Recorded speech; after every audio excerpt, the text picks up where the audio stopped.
Hi all, Tamil to English translated sentences பார்க்கலாமா? தொட்டில் பழக்கம் சுடுகாடு மட்டும். தொட்டில் பழக்கம் சுடுகாடு மட்டும். தொட்டில் பழக்கம் சுடுகாடு மட்டும். தொட்டில் பழக்கம் சுடுகாடு மட்டும் அப்படின்னு சொல்லுவாங்க இல்லையா?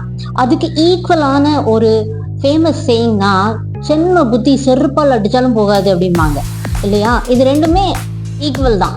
இதுக்கு ஈக்குவலான இங்கிலீஷ் வெர்ஷன் என்ன அப்படின்னா Old habits die hard. Old habits die hard.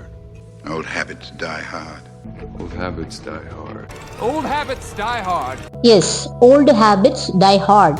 Old habits die hard அப்படின்னா தொட்டில் பழக்கம் சுடுகாடு மட்டும் அல்லது சென்ம புத்தி செருப்பால் அடிச்சாலும் போகாது அப்படின்னு அர்த்தம். இப்ப இதை வச்சு எக்ஸாம்பிள் சென்டென்சஸ் மேக் பண்ணலாம் பாருங்க. அவன் இன்னமும் அந்த தப்பு பண்றான். தொட்டில் பழக்கம் சுடுகாடு மட்டும். அவன் இன்னமும் அந்த தப்பு பண்றான். தொட்டில் பழக்கம் சுடுகாடு மட்டும் அப்படின்னு எப்படி இங்கிலீஷ்ல சொல்லலாம் அப்படின்னா he still makes the same mistake, old habits die hard. He still makes the same mistake, old habits die hard. இந்த மாதிரி old habits die hard வச்சு நீங்க என்ன சென்டென்ஸ் மேக் பண்ணுவீங்க அப்படின்னு சொல்லி கமெண்ட்ல சொல்லுங்க. Okay, thank you. Follow for more.